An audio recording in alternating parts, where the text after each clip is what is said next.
오늘 이 지금 19절서부터 22절까지에 있는 요 이야기는 엘리사가 엘리야로부터 모든 것을 계승받은 다음에 나오는 첫 번째 사역입니다. 그래서 상당히 이게 짧게 언급이 되어 있지만 중요한 그러한 일입니다. 지금 이 성읍은 여리고 성읍입니다. 근데 여리고 성읍은 사실은 지금보다도 이 고대 사회 속에서는 더 여리고라는 이 지역이 어떠했는가를 실감할 수 있습니다. 주변은 다 광야와 같은 그런 팔레스타인의 지역이지만 이 여리고는 사막의 오아시스와 같이 상당히 경치도 괜찮고 살기도 괜찮은 편입니다. 그래서 이스라엘을 여행 가는 사람은 이 여리고를 꼭 한번 가게 됩니다. 근데 지금은 이 지역이 어쨌든 팔레스타인 쪽에 속해 있어서 그렇게 뜻하는 대로 가기가 쉽지 않습니다. 그래서 뭐 사실은 지금은 더 어렵지만은요. 아주 특별한 날이 되어야 여기를 둘러볼 수가 있게 되어집니다. 근데 어쨌든 여리고에는 이 유대 산지에서 저지대로 흐르는 이 강이 있어 갖고요. 종려나무도 있고 무화과 나무도 있고 등등 뭐 아름다운 이러한 곳으로다가 손꼽히는 게 이 여리고입니다. 근데 지금 이 여리고에 문제가 생겼습니다. 여리고성의 19절에 보니까 이 성읍의 위치는 좋으나 다 이런 조건들이 갖춰져 있다는 거죠. 그리고 이 모든 것들이 충분히 될 수 있는 그런 여건인데, 그런데 문제는 물이 나쁨으로 토산이 익지 못하고 떨어지게 되어지는, 이 점점 황폐하고 무너지고 그리고는 죽어가는 이런 상황이 되었습니다. 원인은 이 물 때문이에요. 물 때문에. 이게 눈에 보이는 상황입니다. 이 물 때문에 이렇게 되어진 것입니다. 그럴 때 하루는 이 여리고성 사람들이 엘리사에게 와서 물이 나빠서 이렇게 소산을 내지 못한다는 이 하소연을 하는데, 그 다음에 20절에 보니까 엘리사가 이르되 새 그릇에 소금을 담아 내게로 가져오라 하매 곧 가져온지라 라고 이렇게 말합니다. 사실은 이 말만 들으면은 무슨 소금의 영험한 기운이 있어서 뭐 소금에 어떠한 탁월한 무언가가 있어서 그렇지만은 생각을 해보세요.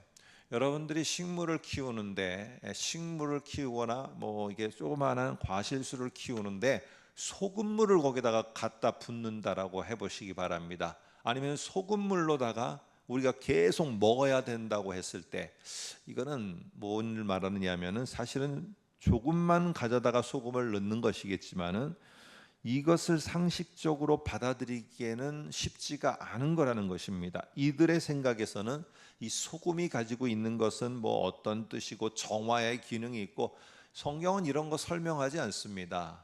단 하나, 소금을 갖다가 그 물에 타면은 그 물은 사실은 더 안 좋을 수도 있다라는 겁니다. 그런데 이 명령을 내린 하나님이 이것을 가르쳐 줘서 이 명령을 내린 이 명령 앞에 이들은 아무런 토를 달지 않고 그것을 그대로 가져오게 되어집니다. 그래서 오늘 20절에 보면은 엘리사가 이르되 새 그릇에 소금을 담아 내게로 가져오라고 하니까 곧 가져오게 되어집니다. 자, 오늘 여기에 20절을 다시 한번 보시면은 내게로 가져오라 하매 가져왔더라라고 해도 되는데, 무슨 단어, 부사가 하나 더 들어갑니다. 곧이라는 말입니다. 곧. 이거는 주저함 없이 그냥 생각하지 않고 곧 그렇게 했다는, 아주 절대적이고 그리고는 아무런 토를 달지 않고 순종하고 있는 모습을 보여줍니다. 여러분, 오늘 그러면은 결국에 이렇게 함으로 인해서 엘리사가 물 근원에 가서 소금을 그 가운데 던지게 되어서 이것들이, 이 문제가 해결되어지고 그리고는 열매를 맺지 못하는 일, 이런 일은 앞으로도 없게 되어집니다. 그러면은 여러분, 어떤 게 고친 겁니까? 소금이 고친 것입니까? 아닙니다. 여기에는 두 가지를 지금 말합니다. 소제목에는 엘리야의 기적이라고 하지만은 실제로는 하나님의 일하심입니다. 왜냐? 여기에 보면은 10절에 다시 한번 보시면은 이렇게 말합니다. 엘리사가 물 근원으로 나아가서 소금을 그 가운데 던지며 이르되 여호와의 말씀이 하면서 여호와의 말씀이 이 땅에 죽어가는 모든 것들을 살리게 하겠다라는 것이고 여호와의 말씀대로 이 모든 것들이 되어진 것이라는 것을 오늘 여기에 말합니다.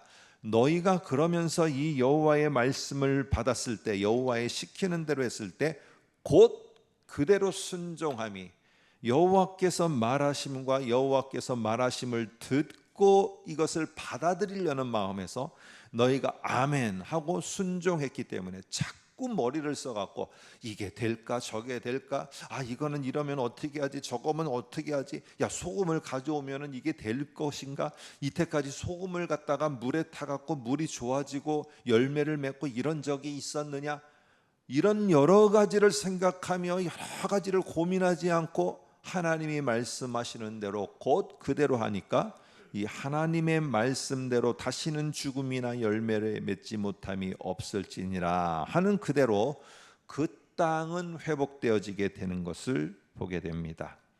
여러분, 오늘 이 엘리사의 첫 번째 사역을 통해서 왕들과 지금 포로 생활을 하고 있는 유다 백성들은 깨달아야 됩니다. 그것이 바로 무엇이냐 하면은 오늘 하나님의 말씀은 내가 생각하는 것과 다르게 명령을 주실 때가 있는데 그 말씀 앞에서 곧 순종함이 하나님의 말씀의 역사를 가져오게 할 수 있다는 것, 이것을 기억해야 되며 포로 생활하는 이 70년의 고통스러운 시간, 고난의 시간이라 할지라도 하나님의 말씀에 내가 곧 그리하리라는 이것이 갖추어졌을 때 오늘 그들이 다시 유다 땅으로 돌아갔을 때도 하나님의 계획하심 속에서 그들이 말씀을 통한 회복운동이 일어날 수 있다는 것.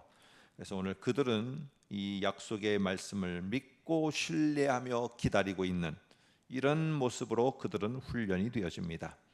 여러분, 오늘 그러면서 이 끝 무렵에 몇 구절 안 되는 세 구절 속에서 엘리사가 이 하나의 어떤 놀라운 일을 행한 후에 이 베델로 올라가는데 거기에 아이들이 성읍에서 나와 그를 조롱하여 이르되 대머리여 올라가라 대머리여 올라가라 이렇게 말합니다.